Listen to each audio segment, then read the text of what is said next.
ನೋಡ್ರಿ, ನಾನಿವತ್ತು ನಿಮಗೆ ಹೆಸರುಬೇಳೆ ಜೊತೆ ಇನ್ನೊಂದು ಹಾಕಿ ನೀವು ಪಾಯಸ ಮಾಡಿದರೆ ಎಷ್ಟು ಟೇಸ್ಟ್ ಆಗುತ್ತೆ ಅಂತೀರಾ.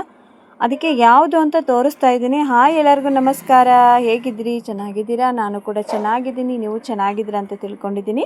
Welcome to my Banashankari all in one ಚಾನಲ್ಗೆ. ನಾನು ನಿಮ್ಮ ಪ್ರೀತಿಯ ಮನೆ ಮಗಳು ಮಾಲಾ. ಬನ್ನಿ, ಮತ್ತು ಹೆಸರುಬೇಳೆ ಜೊತೆ ಏನು ಹಾಕಿ ಮಾಡಿದರೆ ಪಾಯಸ ಸಖತ್ತಾಗಿ ಬರುತ್ತೆ ಅಂತ ತೋರಿಸ್ಕೊಡ್ತಾ ಇದ್ದೀನಿ. ಬನ್ನಿ ನೋಡ್ಕೊಂಬರೋಣ. ಇದಕ್ಕೆ ಏನೇನು ಬೇಕು ಮತ್ತು ಯಾವ ಥರ ಬೇಕು, ಏನೇನು ತೊಗೊಂಡಿದ್ದೀನಿ ಅಂತ ತೋರಿಸ್ತಾ ಇದ್ದೀನಿ. ಇವತ್ತು ಮಾರ್ಗಶಿರ ಮಾಸದ ಲಕ್ಷ್ಮೀ ಪೂಜೆ ಇತ್ತಲ್ವ, ಹಾಗಾಗಿ ನಾನು ನೈವೇದ್ಯಕ್ಕೆ ಅಂತ ಮಾಡ್ತಾಯಿದ್ದೆ. ನಿಮಗೂ ತೋರಿಸ್ತಾ ಇದ್ದೀನಿ. ತುಂಬ ಅಂದರೆ ತುಂಬಾ ಚೆನ್ನಾಗಾಗುತ್ತೆ ನೋಡಿ. ಇದಕ್ಕೆ ನಾನು 1 ಬಟ್ಲದಷ್ಟು ಹೆಸರುಬೇಳೆ ಮತ್ತು 1 ಬಟ್ಲದಷ್ಟು ಅವಲಕ್ಕಿ ತೊಗೊಂಡಿದ್ದೀನಿ.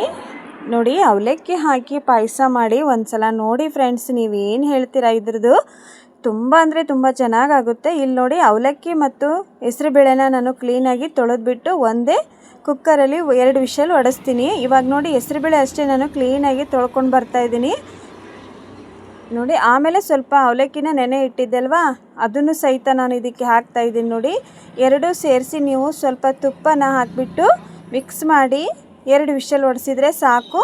ತುಂಬ ಬೇಯುತ್ತೆ ಅದು, ಅದಕ್ಕೆ ಹೇಳ್ತಾ ಇದ್ದೀನಿ. ಸ್ವಲ್ಪ ತುಪ್ಪನ ಹಾಕಿಬಿಟ್ಟು 2 ವಿಷಲ್ ಹೊಡೆಸ್ಕೊಂಬರೋಣ. ಹೆಸರುಬೇಳೆ ಮತ್ತು ದಪ್ಪ ಅವಲಕ್ಕಿ ಬರುತ್ತಲ್ಲ, ಅದನ್ನು ಸ್ವಲ್ಪ ನೆನೆಸ್ಬಿಟ್ಟು 2 ಮಿಕ್ಸ್ ಮಾಡಿ ನಾವು ಕುಕ್ಕರಲ್ಲಿ ವಿಷಲ್ ಹೊಡೆಸಿದ್ರೆ ಎಷ್ಟು ಚೆನ್ನಾಗಾಗುತ್ತೆ ಅಂತೀರ ಪಾಯಸ ಇದು. ನೋಡಿ, ನೀವು ಬೇಕಾದರೆ ಒಂದೇ ಒಂದು ಸಲ ಟ್ರೈ ಮಾಡಿರಿ. ಯಾಕಂದರೆ ನಿಮ್ಗೆ ಗೊತ್ತಾಕತ್ತಿ, ಮಾಡಿದೆ ನಮ್ಗೆ ಏನೂ ಅಷ್ಟೊಂದು ಗೊತ್ತಾಗಂಗಿಲ್ಲ ಅಲ್ವಾ. ನೀವು ಯಾರೆಲ್ಲ ಈ ಥರ ಪಾಯಸ ಮಾಡಿದ್ರ ಅಂತ ನನಗೆ ಕಮೆಂಟ್ ಬಾಕ್ಸ್ ಒಳಗೆ ಹೇಳೋದನ್ನು ಮರಿಬೇಡಿ. ಬನ್ನಿ, ಇವಾಗ ಇದನ್ನು ನಾನು 2 ವಿಷಲ್ ಹೊಡೆಸ್ಕೊಂಬರ್ತೀನಿ. ಸ್ವಲ್ಪ ನೀರು ಹಾಕಿಬಿಟ್ಟು ನೋಡಿ ಎಷ್ಟು ಚೆನ್ನಾಗಿ ಕಾಣ್ತಿದೆ. ಇವಾಗಲೇ ಎಷ್ಟು ಚೆನ್ನಾಗಿ ಕಾಣ್ತಿದೆ, ಇನ್ನು ಪಾಯಸ ರೆಡಿ ಆದಮೇಲೆ ಎಷ್ಟು ಚೆನ್ನಾಗಿ ಕಾಣ್ಬೋದಲ್ವ. ನೋಡಿ, ನೈವೇದ್ಯಕ್ಕೆ ಅಂತ ಮಾಡ್ತಾಯಿದ್ದೆ, ನಿಮಗೂ ತೋರಿಸ್ತಾ ಇದ್ದೀನಿ. ಇಲ್ಲಿ ನೋಡಿ, 2 ವಿಷಲ್ ಹೊಡೆಸ್ಕೊಂಬರ್ತೀನಿ ನಾನು. ತುಂಬಾ ಅಂದರೆ ತುಂಬ ಚೆನ್ನಾಗಿ ಬರುತ್ತೆ ಇದು. ಹೊಸದು ರೆಸಿಪಿ ಅಂತಲೇ ನೀವು ತಿಳ್ಕೊಬೋದು. ಒಂದೇ ಒಂದು ಸಲ ಟ್ರೈ ಮಾಡಿ, ನಿಮಗೆ ಗೊತ್ತಾಗುತ್ತೆ. ಈಗ ನಾನು 2 ವಿಷಲ್ ಹೊಡೆಸ್ಕೊಂಡು ತೊಗೊಂಡು ಬಂದೆ. ನೋಡಿ ಎಷ್ಟು ಚೆನ್ನಾಗಿ ಬೆಂದಿದೆ ಅಂತ. ಯಾಕೆಂದರೆ ಹೆಸರುಬೇಳೆ ಬೇಗ ಮುದ್ದೆ ಆಗುತ್ತೆ ಅಲ್ವಾ, ಅದಕ್ಕೆ 2 ವಿಷಲ್ ಸಾಕು ಅಂತ ಅನಿಸುತ್ತೆ ನೋಡಿ. 2 ಮಿಕ್ಸ್ ಮಾಡಿ ನಾನು ಇವಾಗ ಅವಲಕ್ಕಿ ಮತ್ತು ಹೆಸರುಬೇಳೆ 2 ಬೆಂದಿದೆ. ಇದಕ್ಕೆ ನಾನು ಬೆಲ್ಲ ಹಾಕ್ತಾಯಿದ್ದೀನಿ. ನೀವು ಎಷ್ಟು ಬೇಕೋ ಅರ್ಧ ಕೆ ಜಿ ಬೇಕಾದರೆ ಅರ್ಧ ಕೆ ಜಿ ಹಾಕ್ಕೊಳ್ಳಿ, 1/4 ಕೆ ಜಿ ಹಾಕಿದ್ರೆ 1/4 ಕೆ ಜಿ ಹಾಕ್ಕೊಳ್ಳಿ. ನಾನಿಲ್ಲಿ 1/4 ಕೆ ಜಿ ಅಷ್ಟೇ ಹಾಕ್ತಾಯಿದ್ದೀನಿ, ಯಾಕಂದರೆ ಸ್ವಲ್ಪ ಮಾಡ್ತಾಯಿದ್ದೀನಿ. ಅಂದರೆ ನೀವು ಹೆಸರುಬೇಳೆ ಭಾಳ ತೊಗೊಂಡ್ರಿ ಅಂದರೆ 1/4 ಕೆ ಜಿ ಹಾಕ್ಬೋದು. ನೀವು ಬೇಕಾದ್ರೆ ಸಕ್ಕರೆನ ಹಾಕ್ಕೋಬೋದು. ನಾನು ನೈವೇದ್ಯಕ್ಕೆ ಅಂತ ಮಾಡ್ತಾ ಇರೋದ್ರಿಂದ ಬೆಲ್ಲನ ಹಾಕ್ತಾಯಿದ್ದೀನಿ. ತುಂಬ ಚೆನ್ನಾಗಾಗುತ್ತೆ, ಒಂದು ಸಲ ಟ್ರೈ ಮಾಡಿರಿ.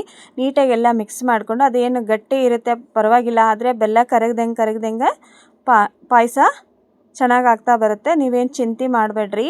ನೋಡಿ, ಇವಾಗ ಬೆಲ್ಲ ಕರಗೋಕ್ಕೆ ಇಟ್ಬಿಡೋಣ. ಮತ್ತು ಇಲ್ಲಿ ನೋಡಿ, ಸ್ವಲ್ಪ ದ್ರಾಕ್ಷಿ, ಒಣ ಕೊಬ್ಬರಿ, ಗೋಡಂಬಿನ ತುಪ್ಪದಲ್ಲಿ ಹುರಿದು ಇಟ್ಕೊಂಡಿದ್ದೆ ಎಲ್ಲ. ನೋಡಿ, ಇವಾಗ ಹೆಂಗೆ ಬೆಲ್ಲ ಕರಗ್ದಂಗೆ ಪಾಯಸ ಅಳುಕಾಗ್ತಾ ಬರುತ್ತೆ ನೋಡಿ. ಗಟ್ಟಿ ಇತ್ತಲ್ವ ಪಾಯಸ, ಸ್ವಲ್ಪನೇ ಕರಗ್ದೆ ನೋಡಿ, ಈ ಥರ ಅಳುಕಾಗ್ತಾ ಬರುತ್ತೆ. ತುಂಬ ಚೆನ್ನಾಗಾಗುತ್ತೆ. ಈಗ ನೆಕ್ಸ್ಟ್ ಇದಕ್ಕೆ ನೀವು ಗೋಡಂಬಿ, ದ್ರಾಕ್ಷಿ ತುಪ್ಪದಲ್ಲಿ ಏನು ಹುರಿದು ಇಟ್ಕೊಂಡಿದ್ರಲ್ಲ, ಅವನ್ನೆಲ್ಲ ಹಾಕ್ಕೊಂಡು ಮತ್ತೆ ನೀವು ನೀಟಾಗಿ ಮಿಕ್ಸ್ ಮಾಡ್ಕೊಳ್ಳಿ. ಅಂದರೆ ಎಲ್ಲದನ್ನು ಕಲಿಸ್ಕೋಬೇಕು ನೋಡಿ. ಈ ಥರ ನೀಟಾಗಿ ಎಲ್ಲದನ್ನು ಹಾಕಿಬಿಟ್ಟು ಕಲಿಸ್ಕೊಂಡು ಇದನ್ನು ಕುದಿಯೋಕೆ ಬಿಟ್ಬಿಡೋಣ. ಕೈ ಆಡಿಸ್ಕೊತಾನೆ ಇರಬೇಕು, ಇಲ್ಲಾಂದರೆ ತಳ ಹಿಡಿಯುತ್ತೆ ಹೆಸರುಬೇಳೆ ಹಾಕಿರೋದ್ರಿಂದ. ನಾವು ಬರೀ ಹೆಸರುಬೇಳೆ ಅಷ್ಟೇ ಹಾಕಿ ಪಾಯಸ ಮಾಡ್ತಿರ್ತೇವಲ್ವ, ನಮ್ಮ ಸೈಡು ಜಾಸ್ತಿ ಶೀತಾದಾಗ ನಾವು ಹೆಸರು ಕಾಳನ್ನು ಹುರಿದ್ಬಿಟ್ಟು ಬೇಳೆ ಮಾಡಿ ಪಾಯಸ ಮಾಡ್ಕೊತೀವಿ. ಅಂದರೆ ಹೆಸರುಬೇಳೆ ತೊಗೆ ಅಂತ ಮಾಡ್ತೀವಿ ನೋಡಿ. ಇವಾಗ ಎಷ್ಟು ಚೆನ್ನಾಗಾಗ್ತಿದೆ ಅಂತ. ಇದಕ್ಕೆ ಸ್ವಲ್ಪ ಹಾಲನ್ನು ಹಾಕಿಬಿಟ್ಟು ಕಲಸಿ ಇಟ್ಟರೆ ಪಾಯಸ ರೆಡಿ ಆಯಿತು. ದಯವಿಟ್ಟು ಯಾರು ವಿಡಿಯೋ ಸ್ಕಿಪ್ ಮಾಡ್ದಂಗೆ ನೋಡಿ, ಸಪೋರ್ಟ್ ಮಾಡಿ. ವಿಡಿಯೋ ಸ್ಕಿಪ್ ಮಾಡಿದ್ರೆ ಏನೂ ಅರ್ಥ ಆಗಂಗಿಲ್ಲ. ಇವಾಗೆಲ್ಲ ಗೋಡಂಬಿ, ದ್ರಾಕ್ಷಿ ಹಾಕ್ಕೊಂಡು ಕಲಿಸ್ಬಿಟ್ಟು ಇದಕ್ಕೆ ಸ್ವಲ್ಪ ಹಾಲು ಹಾಕಿ ಮಿಕ್ಸ್ ಮಾಡಿದರೆ ಪಾಯಸ ಬೇಗ ರೆಡಿ ಆಗುತ್ತೆ. ನಿಮ್ಮ ಸಪೋರ್ಟು ನನಗೆ ಇನ್ನೂ ತುಂಬ ಬೇಕಾಗಿದೆ. ಸಾಂಗ್ ಹೇಳಿದ್ದೀನಿ, ಸಾಂಗ್ ನೋಡಿ ಸಪೋರ್ಟ್ ಮಾಡಿ ನೋಡಿ.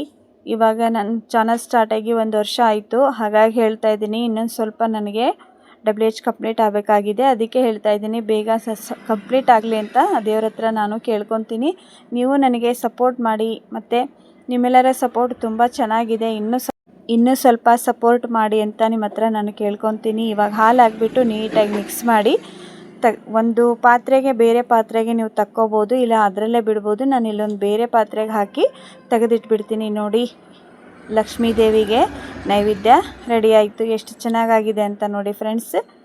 ತುಂಬ ಚೆನ್ನಾಗಾಗುತ್ತೆ. ಒಂದೇ ಒಂದು ಸಲ ನೀವು ಟ್ರೈ ಮಾಡಿರಿ. ಮತ್ತು ಪಾಯಸ ಹೇಗಿತ್ತು ಅಂತ ಹೇಳೋದನ್ನು ಕಮೆಂಟ್ ಬಾಕ್ಸ್ ಒಳಗೆ ಮರಿಬೇಡಿ. ವಿಡಿಯೋ ಇಷ್ಟ ಆದರೆ ಲೈಕ್ ಮಾಡಿ. ವಿಡಿಯೋದೊಳಗೆ ಏನಾದರೂ ತಪ್ಪಿದ್ರೆ ಕ್ಷಮೆ ಇರಲಿ ಅಂತಲೂ ನಾನು ನಿಮ್ಮ ಹತ್ರ ಕೇಳ್ಕೊತೀನಿ. ಆ ತಾಯಿ ಲಕ್ಷ್ಮೀದೇವಿ ಇವತ್ತು ಎಲ್ಲರಿಗೂ ಒಳ್ಳೇದು ಮಾಡಲಿ. ಮಾರ್ಗಶಿರ ಮಾಸದ ಲಕ್ಷ್ಮೀ ಪೂಜೆ ಹಬ್ಬದ ನಿಮಗೂ ಶುಭಾಶಯಗಳು ಅಂತಲೂ ಹೇಳ್ತಾ ಇದ್ದೀನಿ. ಯಾರೆಲ್ಲ ಲಕ್ಷ್ಮೀ ಪೂಜೆ ಮಾಡ್ತಾ ಇದ್ದೀರಾ ತುಂಬ ಒಳ್ಳೆಯದಾಗುತ್ತೆ ಮಾಡಿ ಅಂತಲೂ ಹೇಳ್ತೀನಿ. ಮತ್ತೆ ಸಿಗ್ತೀನಿ. ಎಲ್ಲರಿಗೂ ಧನ್ಯವಾದಗಳು.